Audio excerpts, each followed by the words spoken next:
paglalakbay ng inyong diwa.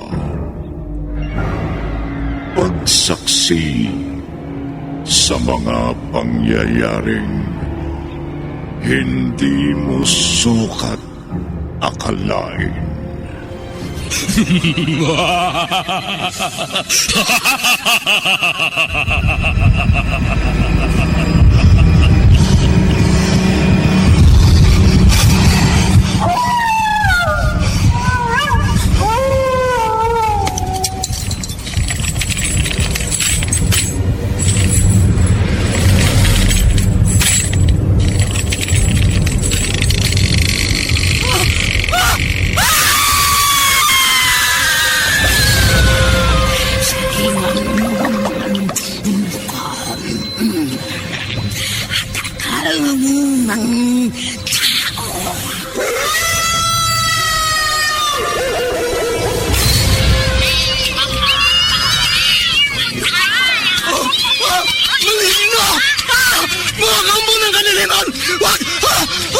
Huwag kayong lalapit sa akin!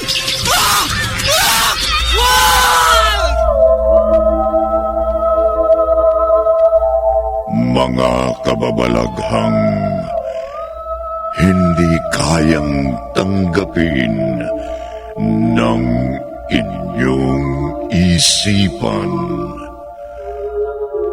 Nagaganap tuwing sasapit ang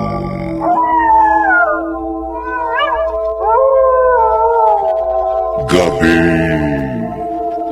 ng lagi.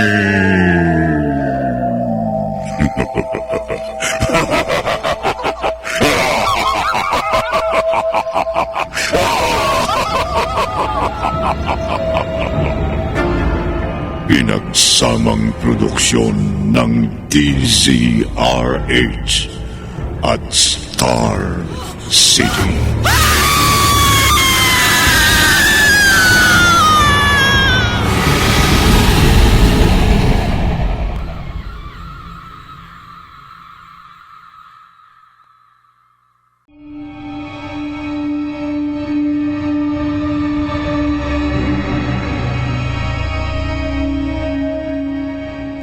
Magandang gabi, kaibigan.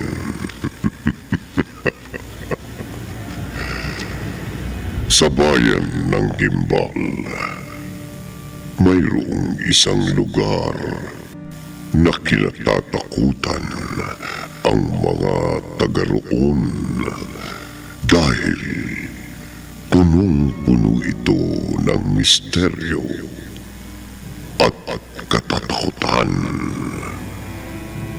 Ang puno ng akasya sa tapat ng isang paaralan, pinaniniwalaang lokasyon ng isang misteryosong mansyon kung saan nakatira ang isang maganda ngunit nakatatakot na babaeng engkanto. Anong panganib ang dala ng babaeng ito sa buong lugar? Narito ang unang bahagi ng ating tampok na kwento sa linggong ito na pinamagatang misteryosang mangingibig sa isa na namang gabi ng lagi.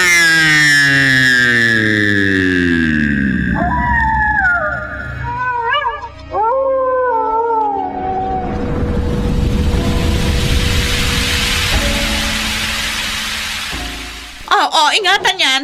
Mahal ang pagkakabili ko dyan. Samuel, ano ka ba? Tanga ka ba? Bakit mo dyan nilalagay yung vase? Gusto mo mabasag yan? Pasensya na. Pero, huwag mo naman sana ako sabihang tanga. Tumigil ka dyan. Wala akong panahon sa kadramahan mo, ha? Kayo dyan! Ano ba? Dahan-dahan naman!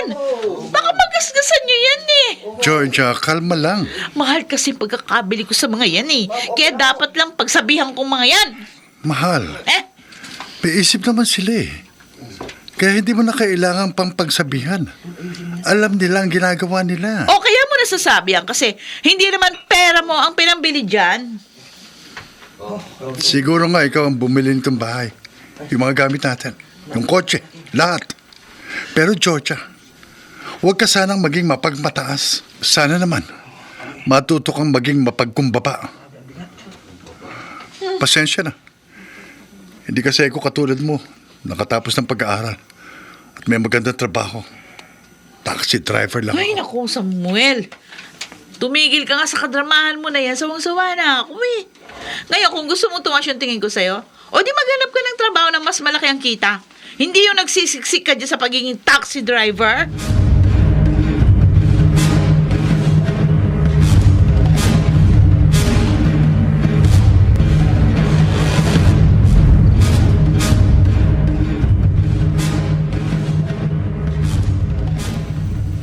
Bakit ganun si Georgia?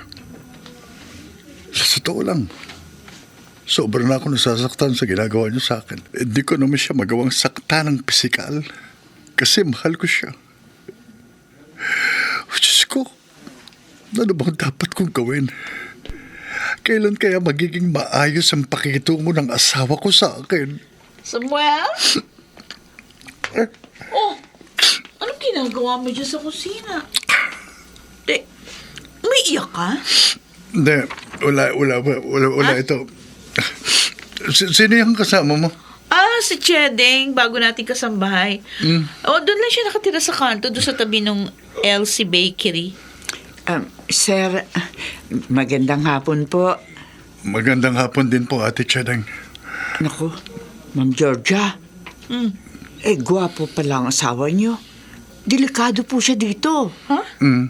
Delikado? Bakit naman delikadong asawa ko? Kasi po dito sa lugar natin, lahat ang gwapo at matitipunong lalaki nawawala ho sa sarili pagkalipas ng ilang araw na pagtira dito sa ating lugar. Oh. Bakit naman ho nagkakaganon, Ate Chedeng? Dahil po sa babaeng engkanto na nakatira ho sa Vanishing Mansion. Vanishing Mansion? Opo. Di ba yun yung estatwa malapit sa puno ng akasya doon sa tapat ng National High School? Ang alam ko parang gimmick lang yun ng bahay ng gimbal para dumami yung turista. Totoo po yung babaeng engkanto at yung Vanishing Mansion. Katunayan po yung bunso kong anak na si Mark.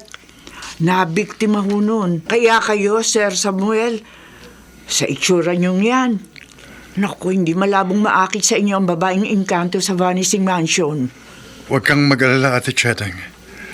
Mag-iingat po ako sa babaeng engkanto na yan.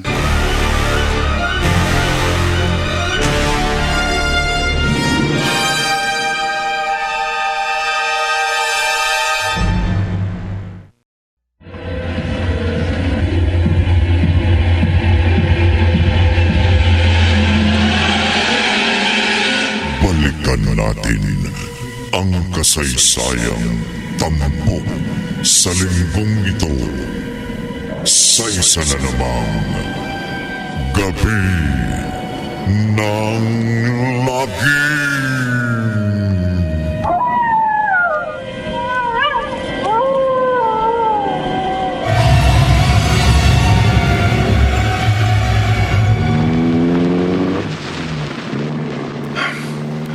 Alas 6 na pala ng gabi. Kailangan kong maunahan si Georgia sa pag-uwi para hindi na ako makatikim ng pang-insulto mula sa kanya. Kailan kaya magbabago ang pagtrato sa akin ng asawa ko? Ay, nako. Samuel. Sandali. Bakit parang bigla ako nahilo? Teka, kailangan ko munang huminto sa pagmamaneho baka maaksidente ko. Kakaliwa ako rito sa isang kalye na to.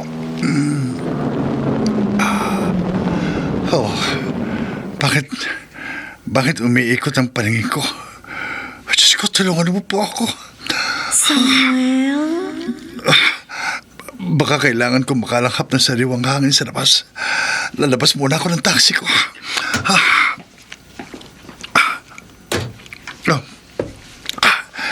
Dito pala ako huminto sa tapat ng National High School, ha? Teka. Ngayon ko lang napansin ito. May puno pala ng akasya dito. At saka puting estatwa ng babae. May karatula sa ilalim ng estatwa. White Lady Passenger. Teka, may mga nakapaskil ding karatula sa puno ng akasya.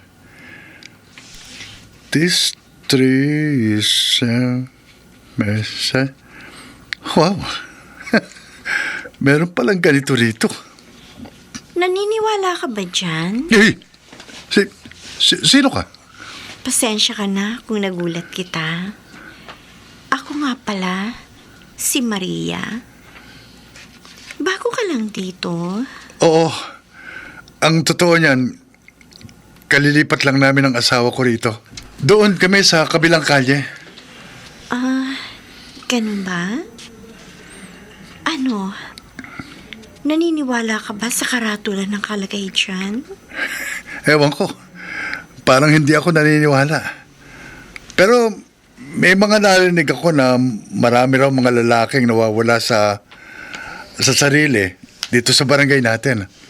Sabi naman asawa ko na nagtatrabaho sa munisipyo, gimmick lang daw ni Mayor itong mansyon na to para dumagsa ang mga turista sa bayan natin. Maniwala ka. Totoo. Ang White Lady sa mansyon. Taga saan ka nga pala? Taga rito din lang ako. Talaga? Kung gano'n, baka kakilala ka ng kasambayan namin si Ate Chedeng. Diyan lang siya, katabi ng bakery. Paano? Mauna na ako, ha? Kailangan ko na magpahinga, kasi nahihilo na ako, Sige, mag-iingat ka, Samuel. Kilala mo ako? Hindi ko pa nasasabi sa'yo pangalan ko. Samuel kasi ang pangalan ng taxi mo. Oo. Pag-aari ko kasi ang taxi na yan. Sige, Maria. Huwag kang mag-alala. Magkikita pa tayong dalawa.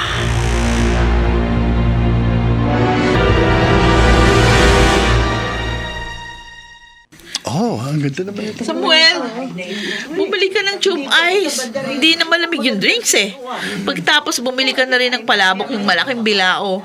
Pang 20 packs. Para mabusog naman yung mga bisita. Sige. Akin na yung pera. Bilisan mo ha. Hanggat konti pa lang yung bisita natin. Oo, bibilisan ko.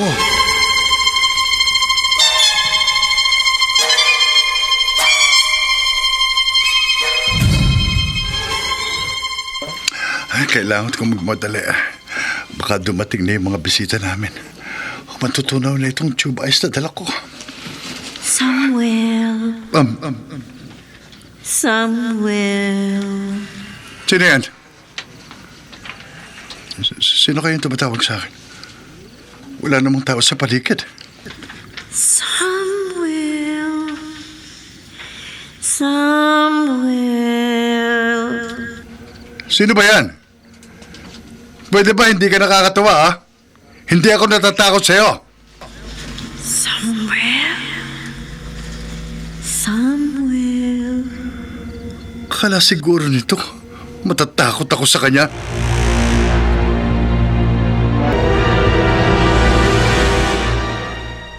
Georgia, mahal. Ano ba? Narito na ako. Saan ka ba galing? Ba't ngayon ka na? Alam mo namang mamaya na yung housewarming party natin Pasensya na, na-traffic ako Ito nga pala yung mga pinabili mo.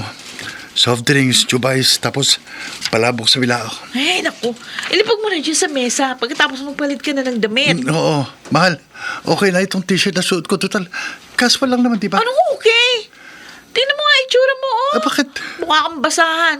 Magmumukhang basahan sa mga kaibigan ko tsaka sa mga boss ko. Ayoko naman sabihin nila na ang asawa ko taxi driver na yagit.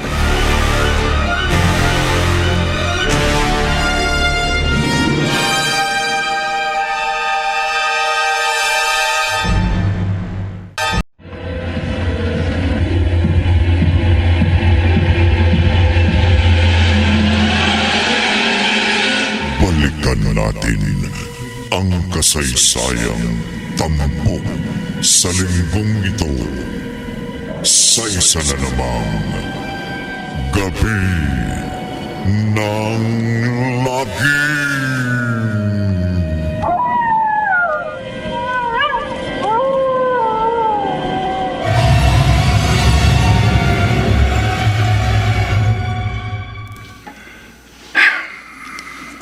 Samuel.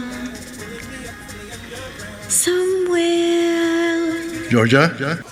Ikaw ba yan? Chedeng? Lita? Samuel. Samuel. Sino ba yan? Ano ba? Hindi ka na nakakatuwa, ha? Georgia? Ikaw ba yan? Georgia? Sir Samuel? Chedeng!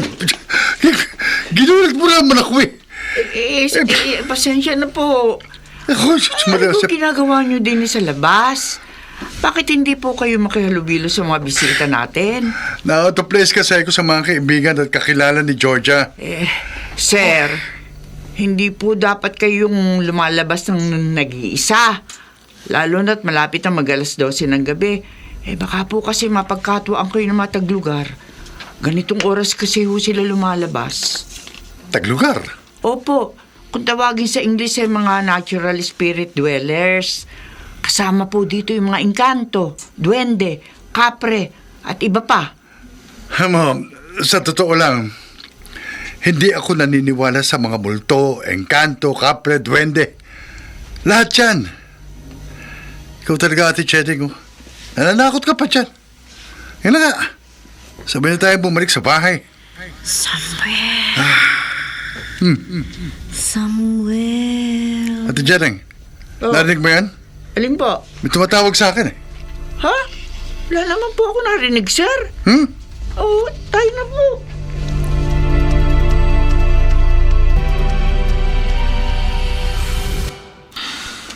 Mahal? Samuel, Mahal. Matagal na tayong hindi Alam mo na. ay, pagod ako ngayon. Susunod na lang pwede. Pero kasi... Ano kasi, kung hindi ka makatiis dyan ako, pwede ba? Magsariling sikap ka. Tutulog na ako. Georgia, kailan mo kaya ako ituturing na asawa?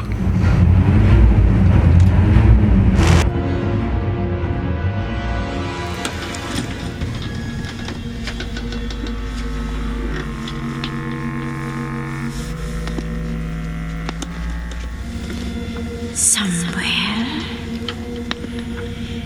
Kung hindi kayang ibigay sa'yo ng asawa mo ang hilig ng iyong katawan, ako ang magbibigay nun sa'yo.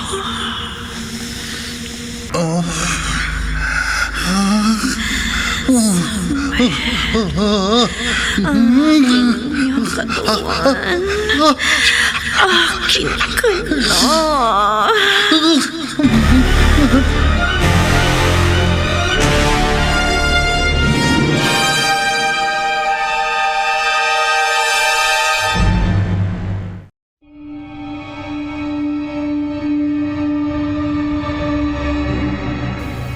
Ano ang naghihintay na panganib kay Samuel? Sino ang misteryosang boses ng babae? At ano ang kanyang pakay sa lalaki? Pakinggan bukas ang ikalawang bahagi ng ating tampok na kwento sa linggong ito na pinamagatang misteryosang mangingibig sa isa na namang gabi ng lagi.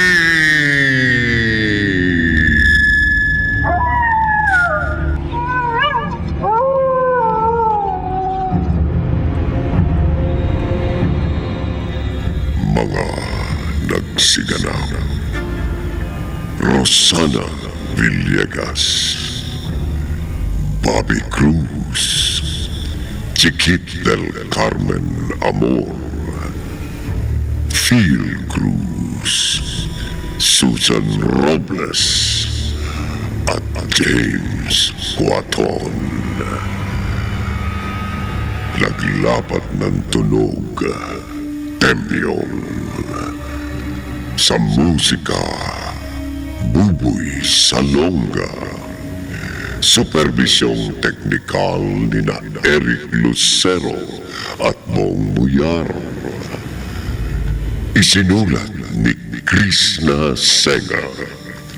Sa direksyon, Lionel Benjamin. Gabi